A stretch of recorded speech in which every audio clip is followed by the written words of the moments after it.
Good morning students, welcome to Amrit senior secondary school class 10th mathematics chapter number 14 statistics. आज हम उसका करें part number 3।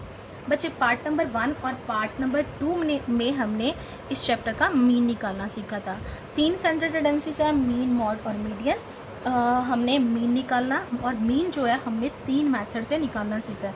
अब इसके बाद क्या आ गया हमारा मॉड। अब उसके लिए हमारी एक्सरसाइज जो 14.2 है उसमें मॉड भी है और मीन भी है।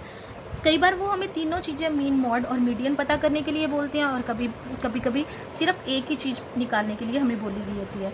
जैसे अभी उससे पहले कि ये एक्सरसाइज शुरू करने से पहले मैंने एक यहाँ एग्जाम्पल ले लिया है। जो हमें कई बार होता है कि ये जो चैप्टर है इसमें से हमें 8 मार्क्स का जो है एग्ज़ाम में पेपर आता है। तो जो 6 सम का मार्क्स होता है वो थोड़ा लेंथी वाला होता है। इसमें मीन, मॉड, मीडियन जो है वो लेंथी वाले ग्रुप्ड डाटा जो होता है उसका वो सम्स दे देते हैं। और जो 2 मार्क्स का क्वेश्चन है कई बार उनमें ऐसे सम आ जाते हैं। तो इसमें हम सिंपल मतलब अनग्रुप्ड जो डाटा है, जैसे हमने अनग्रुप्ड डाटे का मीन निकालना सीखा था वैसे ही अनग्रुप्ड डाटे का हम मॉड निकालना भी सीखेंगे। ऐसे ही अनग्रुप्ड डाटा जो है उसका हम मीडियन निकालना भी सीखेंगे। तो उसके लिए मेरे पास स्टेटमेंट क्या है, the wickets taken by a bowler in 10 cricket matches are as follow. Numbers दिए हुए हैं, find the mode of the wickets.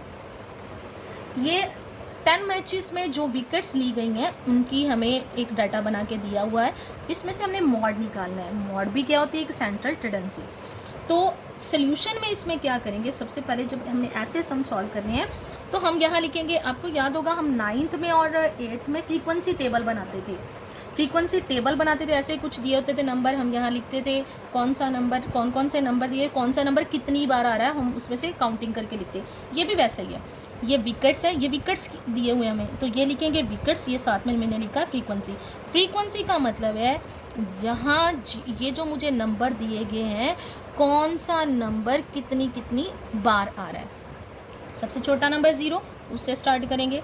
Check कर लेते हैं, इसमें 0 है, 1 है, 2 है, 3 है, 4 है, 5 है, 6 है। तो मैंने यहाँ लिख लिया। अब मैं देखूँगी कौन सा नंबर कितने बार आ रहा है। 0 1 टाइम्स आ रहा है, 1 भी 1 टाइम्स आ रहा है, 2 जो है वो 3 टाइम्स आ रहा है, 3 जो है वो 2 टाइम्स आ रहा है, 4 जो है 1 टाइम्स आ रहा है, 5 जो है 1 टाइम्स आ रहा है, 6 जो है वो 1 टाइम्स आ रहा है। फिर उसके बाद आप इसको प्लस करके देख लो कि आपको यहाँ जैसे 10 नंबर्स दिए हुए इनकी काउंटिंग हो गई है कि ये 10 बन गए हैं पूरे। मतलब 2 जो है मैंने 3 बार यहाँ इसके सामने लिख लिया है कि 2 3 बार है। 2 को मैंने 3 बार ना लिख के उसके सामने फ्रीक्वेंसी लिखी कि 2 3 बार आ रहा है। अब आगे बच्चे इसके बाद देखना है। अब मेरे को मॉड पूछा गया, मैंने जब मॉड का आंसर देखना है मैंने फ्रीक्वेंसी में देखना है कि फ्रीक्वेंसी में सबसे बड़ा नंबर कौन है। जैसे मेरे पास कौन सा नंबर दिया हुआ है 3। अब 3 मतलब जो उसके सामने का नंबर है, सामने का नंबर क्या है मेरे पास 2, जो कि मुझे इस डाटे में दिया हुआ है वो सबसे ज़्यादा बार आ रहा है, 3 टाइम्स आ रहा है। तो 3 टाइम्स आ रहा है तो इसका मतलब इसका आंसर क्या होगा, जो नंबर ज़्यादा टाइम्स रिपीट हो उसको हम उसका मॉड बोलते हैं। तो इसका आंसर कैसे देंगे, here 2 repeats the maximum time, कि कौन सा नंबर रिपीट हो रहा है 2, कितनी बार हुआ ये नहीं लिखना मैंने, कितनी बार रिपीट हुआ, कि सारे नंबर्स में से जो 2 नंबर्स है उसके सामने फ्रीक्वेंसी 3 है कि वो नंबर 3 बार आया है, इसमें सबसे ज़्यादा बार आया, इसलिए मॉड ऑफ द डाटा क्या है 2, जो नंबर ज़्यादा बार आया। ये ऐसे का कोई सम आ जाए तो हमने इस सम को ऐसे सॉल्व करना है। अब जैसे बच्चे मैं अपनी एक्सरसाइज 14.2 पे आ रही है। ये इसका फर्स्ट सम की स्टेटमेंट है, ये इसके सेकंड सम की स्टेटमेंट है। आज हम ये 2 सम करेंगे मॉड सीखने के लिए। सबसे पहले जो फर्स्ट सम है उसकी स्टेटमेंट क्या है, the following data shows the ages of the patient admitted in a hospital during a year. यहाँ एज दी हुई है इन ईयर्स और नंबर ऑफ पेशेंट्स। ये ऐसा जो डाटा होता है उसको क्या बोलते हैं हम, ग्रुप्ड डाटा। पहले तो हमने अनग्रुप्ड डाटा जो है उसका मॉड निकालना सीखा, अब हम ग्रुप्ड डाटे का मॉड निकालना सीखेंगे। अब यहाँ मेरे को क्वेश्चन में दिया क्या गया है, फाइंड द मॉड। पहले नंबर पे तो मॉड पता करने के लिए बोला है और and the mean of the data, और मीन भी दिया है। 2 चीज़ें मेरे को फाइंड आउट करने के लिए दी हुई हैं ऑफ द गिवन डाटा। 2 चीज़ें फाइंड, आगे उन्होंने इनको कंपेयर करने के लिए, इन दोनों को कंपेयर करने के लिए भी बोला है। तो कंपेयर का मतलब क्या होता है, हम दोनों के आंसर निकालेंगे, उनमें जो डिफरेंस होगा उससे समझ आ जाएगी कि दोनों में कंपेयर करेंगे कि क्या डिफरेंस आ रहा है, आंसर में क्या डिफरेंस आ रहा है, वो हमें देख के ही समझ आता है कि दोनों में आंसर हमारा सेम नहीं आता, अलग अलग आता है। जैसे बच्चे मैं इसका आज सिर्फ मॉड निकालना बताऊंगी क्योंकि हमारा आज टॉपिक जो है वो मॉड है। मीन पिछली जो 14 पॉइंट एक्सरसाइज की मैंने 2 वीडियोस में आपको मेथड सिखाए हैं, उनमें से कोई भी एक मेथड जो सा आपको जो इजी लगता है उसके साथ आप ये जो सम है उसको सॉल्व कर सकती हो। तो ये होगा कि मीन आप अपने आप निकालोगे तो आपकी पिछली एक्सरसाइज रिवाइज हो जाएगी। और हमारा ये भी होता है कि कहीं भी जो सम की स्टेटमेंट है वो चेंज हो सकती है। मेरे को जैसे ये सम दिया है, उन्होंने यहाँ मीन दिया है, तो मैं मीन ना बोलूँ, अकेला मॉड निकालने के लिए बोल सकती हूँ। तो इसके लिए सबसे पहले जो भी सम होता है उसकी स्टेटमेंट को ध्यान से देखा करो। अगर 2 चीज़ें हैं तो दोनों पता करनी है। अब मीन आप अपने आप पता करोगे, आज हम यहाँ मॉड की बात करेंगे।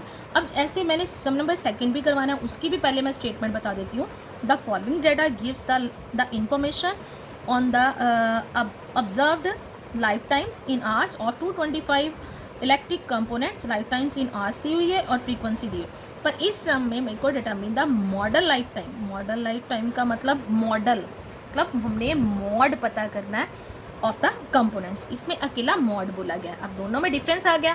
अगर इस सम में आप 1 निकालते तो अगर ये 6 सम का मार्क्स आ रहा है तो आपको उसके 3 मिलेंगे क्योंकि आपने एक चीज़ निकाली, दूसरी नहीं।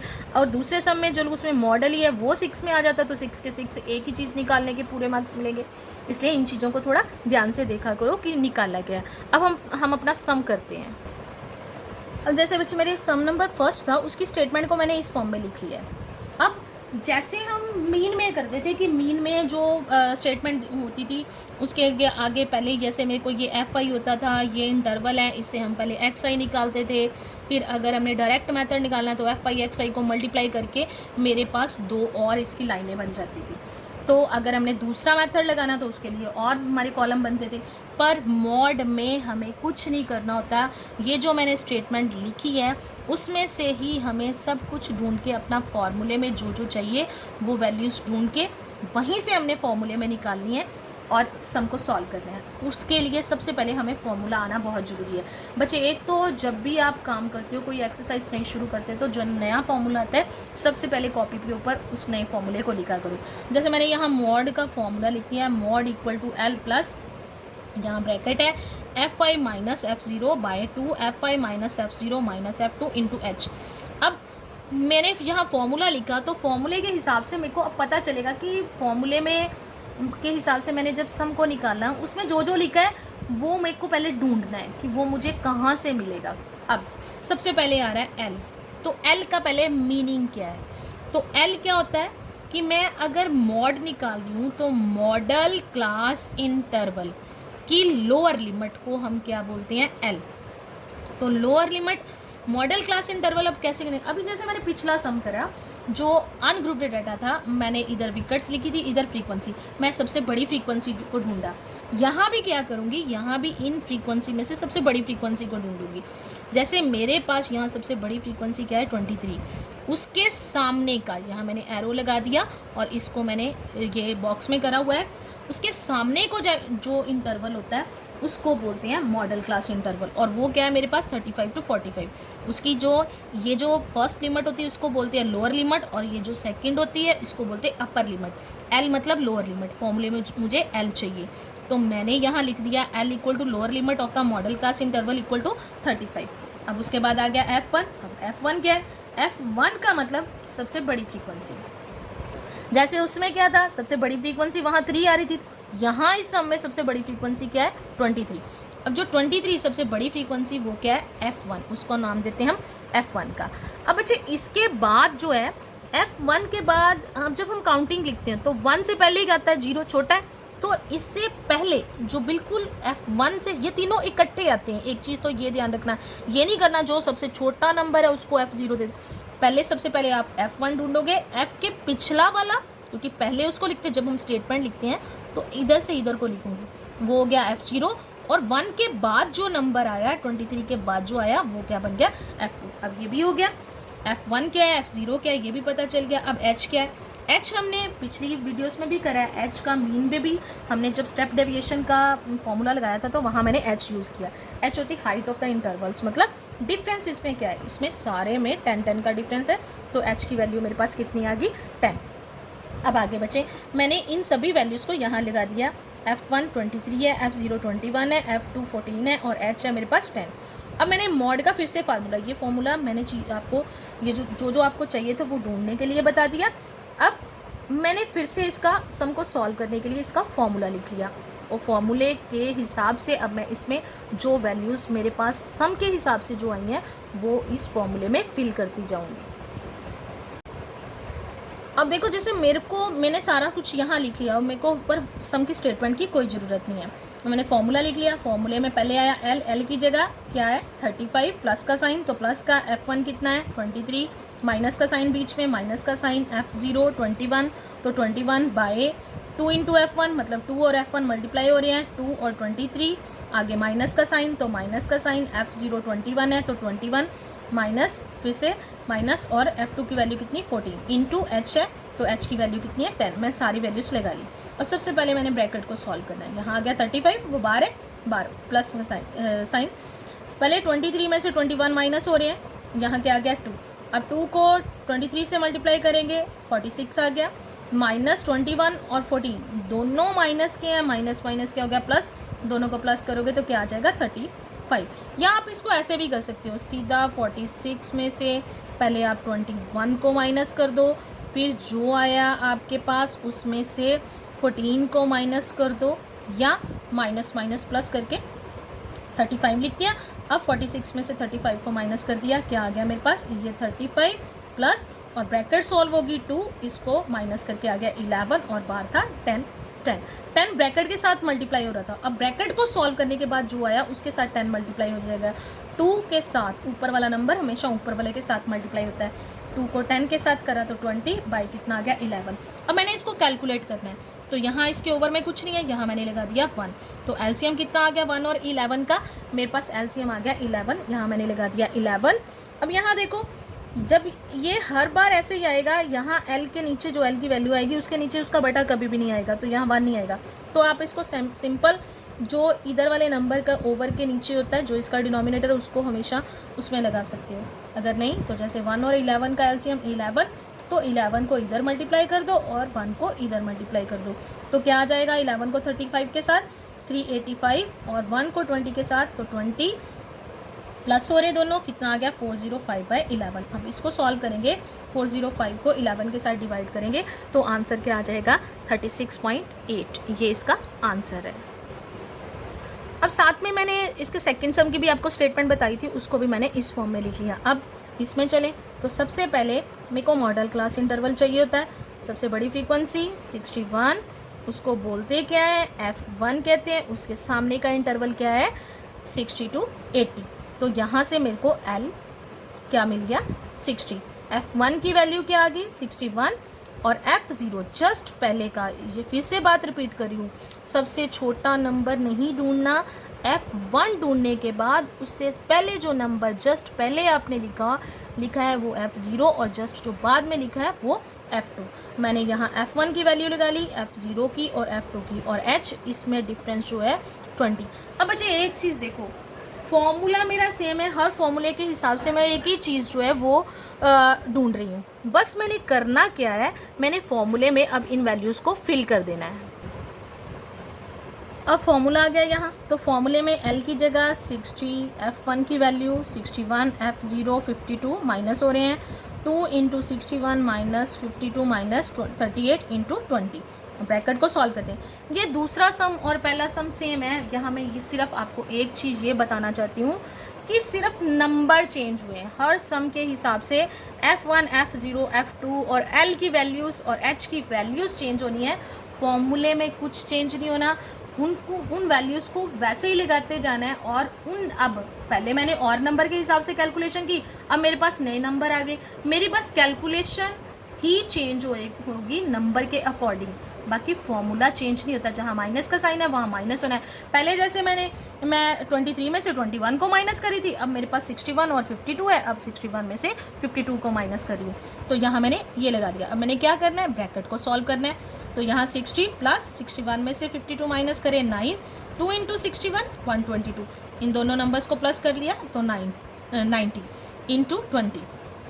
अब 60 प्लस 9, पहले 120 में से 90 को मैंने माइनस कर लिया 32, और बाहर 20 मल्टीप्लाई हो रहा था तो मैंने 20 को मल्टीप्लाई, और 20 और 9 जो है वो मल्टीप्लाई हो रहे हैं, तो क्या आ गया मेरे पास, 20 को 9 से मल्टीप्लाई करेंगे तो कितना आ गया 180। तो यहाँ 60 प्लस 180/32। अब इसको भी सॉल्व करने का मेथड वही, नीचे आ गया 1। अब एलसीएम कितना आ जाएगा, 32 और 1 का एलसीएम 32। तो अब इसको 32 से इधर मल्टीप्लाई कर दो, इसको इधर 1 से मल्टीप्लाई कर दो। 32 को 60 से मल्टीप्लाई करेंगे तो 1920, प्लस जब 1 के साथ 180 को मल्टीप्लाई करेंगे तो 180। अब इन दोनों को प्लस करके मेरा क्या आ गया 2100/32। जब इसको हम डिवाइड करेंगे तो आंसर क्या आ जाएगा 65.625। ये क्या है इसका आंसर। अब इसके साथ का होमवर्क, अब यहाँ बच्चे मैंने कुछ सम आपको होमवर्क के लिए दिए। यहाँ से मैं सम नंबर 3 से स्टार्ट कर रही हूँ। आपने 3rd, 4th, 5th और 6th ये सम अपनी फेयर कॉपीज़ पे करने हैं, और ये स्टेटमेंट चेंज करके आपको कुछ सम दे रही हूँ, क्योंकि मेन जो हम बात मैं बार बार कर रही हूँ, फॉर्मूला आना चाहिए। और ये जो सम है ये आप देख सकते हो कि ये आपको बोर्ड के एग्ज़ाम में आए हुए हैं। और यहाँ जैसे 3rd सम की है, ये जो ऊपर वाले सम थे वो मैंने नहीं दिए, क्योंकि वो जो सम है वो आपकी 14.4 से रिलेटेड थे, अभी हमने वो करी नहीं है एक्सरसाइज। तो ये सम नंबर 3 क्या है, find the mode of the data. इसमें सिर्फ मॉड निकालने के लिए बोला है, मैंने नीचे उसका आंसर दे दिया है। और एक चीज़ मैं बताना भूल गई बच्चे, कि जो हम मॉड वाले सम करते हैं इसका जो आंसर होता है ना, हमेशा आप जब मॉडल क्लास इंटरवल जो ढूंढते हो इसमें, तो हमेशा जो इसका आंसर है इसके मॉडल क्लास इंटरवल के बीच का कोई नंबर आता है। जैसे हमने मॉडल क्लास इंटरवल लास्ट सम जो अभी किया उसमें 60 to 80 था शायद, तो उसमें जो मेरा आंसर आया 65.625 आया। तो ये 60 और 80 के बीच का कोई नंबर होता है, हमेशा पॉइंटों में आ जाता है। तो एक तो यहाँ से कंफर्म हो जाता है कि जो मॉडल क्लास इंटरवल के अंदर नंबर आ रहा है कि आपका आंसर सही है या गलत है। तो ये मैंने साथ में आंसर भी दिए हैं। जैसे 4th सम है, ये भी मॉड निकालना है इसमें। जो 5th सम है, 5th सम में find the mean daily wages, आपको मीन निकालने के लिए बोला है। और जो 6th सम है उसमें भी मीन निकालने के लिए बोला है। ये 2 सम में आपको मीन निकालने के लिए बोला है, पर 3rd और 4th में आपको जो है वो मॉड निकालने के लिए बोला है। इसके साथ में अभी और सम दे रही हूँ। और ऐसे ही बच्चे इसमें आपने जो सम नंबर 7 है वो और 8 भी करना है। जैसे इसमें भी find the mode of the data है, और जो 8th सम है इसमें भी मॉड ऑफ द डाटा है। अगर अब मैंने जैसे ग्रुप डाटा ऐसे लिया था, ये पेशेंट वाला है, ये आपको लगेगा कि आपकी जैसे 14.2 एक्सरसाइज का फर्स्ट सम है, और ये पूरी स्टेटमेंट वही है, इसकी भी पूरी स्टेटमेंट वही है, पर दोनों में एक डिफरेंस है। कि दोनों में डिफरेंस ये है कि इसके नंबर जो हैं, जो फ्रीक्वेंसी है वो आगे पीछे कर दी हुई है। तो आपने ये जो जैसे यहाँ देखो ऊपर 11 है, यहाँ 14 है, ऐसे ही जो आपका सम नंबर मैंने फर्स्ट करवाया उसमें भी फ्रीक्वेंसी जो है चेंज है। तो अगर फ्रीक्वेंसी उन्होंने अलग अलग इंटरवल पे थोड़ी चेंज करके लिख दी है तो इसका आंसर जो है वो चेंज हो जाएगा, क्योंकि आपको पता है कि F1 डिसाइड करेगा कि F2 और F0 की वैल्यू। तो अगर मैं यहाँ के हिसाब से लूँ तो ये अगर F1 है, F0 और F2 आ रहा है, पर इसमें जो F2 की वैल्यू है ये देखो यहाँ 5 आ रही है, यहाँ के आगे 11, तो थोड़ा सा आंसर में अंडरस्टूड है कि चेंज होगी। तो जो मैंने फर्स्ट सम करवाया है वो सम की भी स्टेटमेंट आपको सेम लग रही है, पर उसमें भी फ्रीक्वेंसी जो है वो थोड़ी चेंज करके दी हुई है। इसलिए सम को सॉल्व करने से पहले ऐसे नहीं एक तुक्का लगा लेते कि हाँ ये जो सम एक्सरसाइज में ये वही सम है, फ्रीक्वेंसी मैच करनी होती है कि वो ठीक है या नहीं, और उसी के हिसाब से हमने सम को सॉल्व करना था। ये जो सम मैंने होमवर्क के लिए दिए हैं और जो सम मैंने आपके करवाए हैं वीडियो में सॉल्व, वो सारे सम्स जो हैं वो आपने अपनी फेयर कॉपीज़ पे करने हैं।